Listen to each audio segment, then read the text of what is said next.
everybody and welcome back to my YouTube channel. So today's video is going to be another episode of my Defeat the TBR series. I'm super excited about this update. However, I do have a couple of things that I need to rectify. At the end of last month I said that I have 74 books on my physical TBR. However, I actually realised that a book was missing from that TBR list, so I actually have 75. So we're going to start the video at 75, hence why we're going to have a higher number to start off this video. I started off the month of March with a nice juicy book haul. I went to the works with my partner and did a little bit of book shopping, as you do. So first things first, I went to the 3 for £6 section. Now I was on the hunt for Tessa Bailey's series. I think this is called the Hot and Hammered series, but I could be wrong. I was on the hunt for all 3 books. Unfortunately, I only found 2, and those were Fix Her Up, which is the first one, and then also the 3rd book in the series, which is Tools of Engagement. So I just picked up these 2, and then the 3rd book that I got was The Intimacy Experiment by Rosie Danan. This is the author of The Roommate, and I absolutely loved that. This was making up my 3 for £6. Then of course I couldn't just stop there, because who would I be if I did? I picked up the first in the Dreamland Billionaires series by Lauren Asher, and that was the fine print. Super excited about this. I've wanted to read this for ages. Then I picked up a couple other books by Tessa Bailey. Actually, I didn't realise that they were all by the same author until I got home, but I picked up It Happened One Summer by Tessa Bailey, and then Hook, Line and Sinker was £2 or something like that, or one was 5, one was 2, I don't remember exactly, but the works had like a massive deal. Yeah, we started off the month with a big juicy book haul. Now you'll be pleased to know that I actually did start reading some books.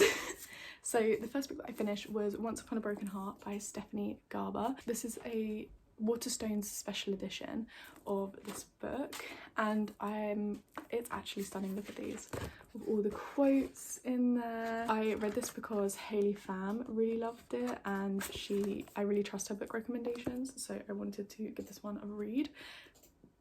It's very like fairy tale-esque, and it talks about the fates in here. It's very good. I really enjoyed it actually. I found the beginning a little bit slow, but I still enjoyed the overall story, and I've heard great things about the 2nd book in the series, and I believe there's actually a 3rd book coming out in this series as well. I ended up giving this one 4 stars. Then I went right on to some of my newly hauled books, and I read The Fine Print by Lauren Asher. This is the first in the Dreamland Billionaires series, and I really enjoyed this. This has like a Disneyland-esque theme of like setting, and I really enjoyed the 2 main characters together. I'm gonna give this one 4/4.5 stars. I really loved the chemistry between the characters. I started in the Tessa Bailey group. I read It Happened One Summer by Tessa Bailey. I absolutely loved this. I loved the main characters. I thought it was really well written. I really enjoyed the chemistry between them. I ended up giving this one 5 stars. This basically follows a girl who comes from the main city. She basically pushes her dad too far, and she comes from the main city and is forced to go to where her actual birth dad used to live before he died and renovate the old bar that he had. And she's obviously not a local, and you meet this grumpy local who you can quite clearly see on the cover, who basically just finds her really unimpressive and kind of annoying and doesn't see her place in society in this small little fisherman town. Then after that I went straight on to Hook, Line and Sinker, because I just really wanted to pick up the next book in this series because I really enjoyed this one so much. This one follows Piper's little younger sister, and this one I really enjoyed. The dynamics were definitely different. I really liked the way that they presented kind of longer distance and long distance friendship, and how friendship can become something more than friendship, and I really enjoyed this one. I ended up giving it 4 stars because just a couple of things felt a little bit off for me in here, and I really also liked the representation of when your partner has their own struggles but you kind of fight for them to come through that, and I really enjoyed the way that that was presented in this book, and that they didn't give up on each other. I think that was honestly great to see, and I feel like a lot of romances don't see that. You see them like break up ultimately and they don't care about trying to figure it out, whereas these 2 really did. figure it out. I started a little bit of a fantasy binge, and I started off by reading a couple of books from the Shatter Me series, which I am yet to finish. So I read Restore Me by Tahara Mafi, and I gave this one 4 stars. Really enjoyed it. I can't really talk too much about what this book went through because it's obviously like the 5th book in a series. And then after reading Restore Me, I went straight on to reading Defy Me. Now Defy Me I also gave 4 stars, but I have some issues with this book, particularly in the ending. I felt that it just felt a little bit odd. However, the reveals in this book were insane, and I don't think I ever got this far in the series when I read it when I was younger. I think I stopped at Restore Me. Then I went ahead and read a romance, and I read The Intimacy Experiment by Rosie Danan, another one that I brought this month. And honestly, I am really disappointed in this book.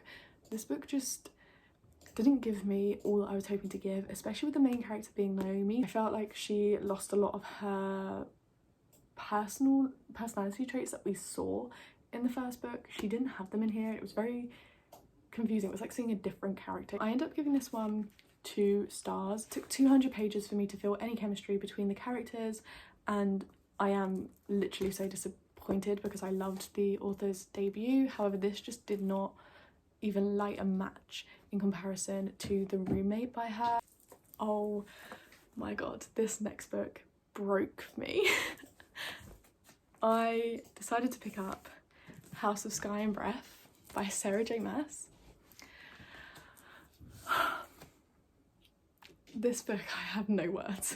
If you guys watched my weekly vlog, you'll see that in it I was literally annotating this book and I was putting post-it notes in it. A couple of examples of some of the things that I was writing. That's not good. Oh my fucking god. Yes, all capitals with 3 exclamation marks. A lot of sad faces, a lot of broken hearts, a lot of oh my gods in capital letters. Oh my god, oh my god, oh my god. Another oh my god, an oh fuck, a what the fuck.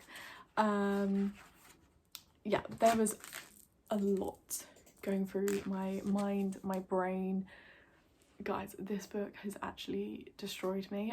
Also, another thing is a lot of people said that they felt like this book didn't need to be as long as it is, and that they felt that it had like a middle book syndrome where it was just building up for the 3rd book. However, I loved this book a lot, and I think maybe it's because I love the characters. I liked the different direction in the story. I liked the way we got to see different characters and new characters being implemented. And the ending was honestly just explosive. Like, I think I read the last 100 pages 3 times over just to double check that I'd read it right. Like, the ending was explosive, and I know a lot of people say that like once that wears off you don't love the book as much. However, I loved the book, and I'm sure, as you can tell by my rambling, that I gave it 5 stars. It was just phenomenal. I have no other words for this book apart from my heart is broken, my soul needs to be sewn back together, and when the next book comes out, you best believe that I will be binge reading it straight away, because my god, this has done wonders on me.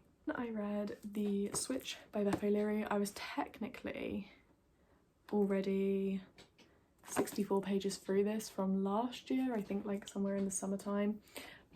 This book I didn't really like, to be honest. I'm not sure Beth O'Leary is a romance writer for me. I ended up giving it 2 stars. I really struggled to get into this book, and it didn't feel overly like a romance. Like, there wasn't really much romanticizing stuff going on. It's very slow. I felt that the pacing was actually kind of bad. I didn't enjoy the pacing at all.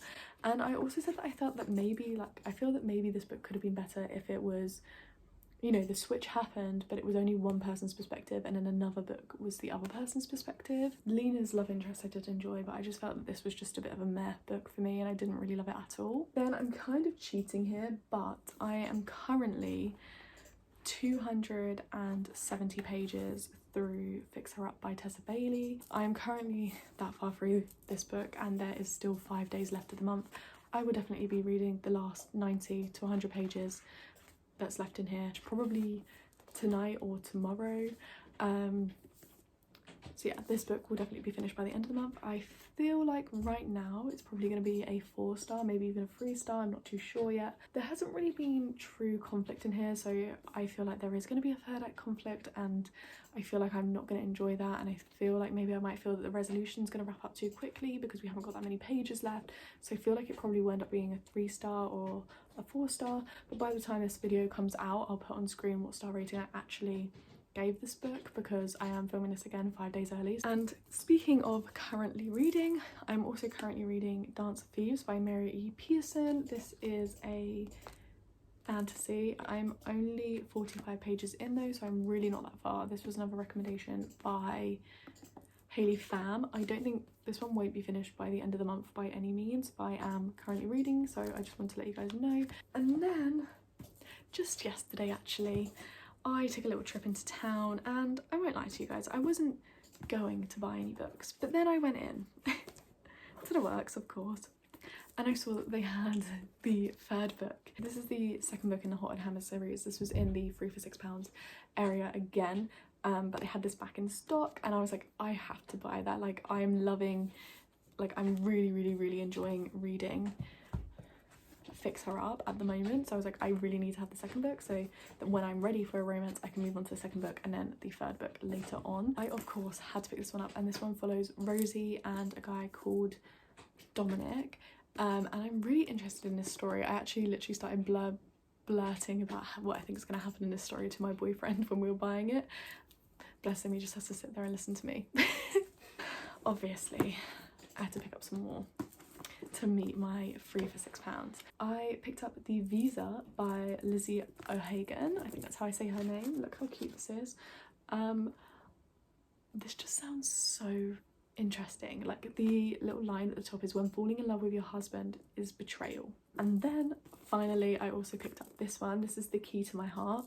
My partner actually chose this one out. This one sounds super like sad, but in a really great way, and I really loved Taylor Jenkins Reid's One True Love's book, and I feel like I could get similar vibes from this because it's about finding love after your husband or loved one dies. So can you ever move on from the love of your life, basically, is like the tagline of this book, and I think it could be really good, especially because it reminds me of Taylor Jenkins Reid's One True Love's, in the case that, like, she's alone, you know, and she's trying to find how to live. What the fuck is going on? She's South Park. She's trying to find love after losing the love of her life, and I think this could be very sad, but it could also be so wholesome, and I think that it could be so bloody cute. So it sounds really good, and it's different again to what I've read before, surprisingly, because I ended up purchasing 9 books, which was not in my agenda. It was 6 that was on my agenda to buy, which still isn't very good. But considering I ended up purchasing 9 books this month, I am ending the month on 74 books, the same as last month. I'm glad that I still...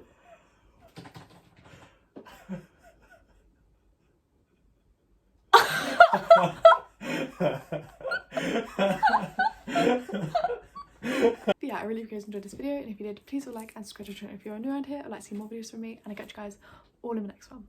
Bye!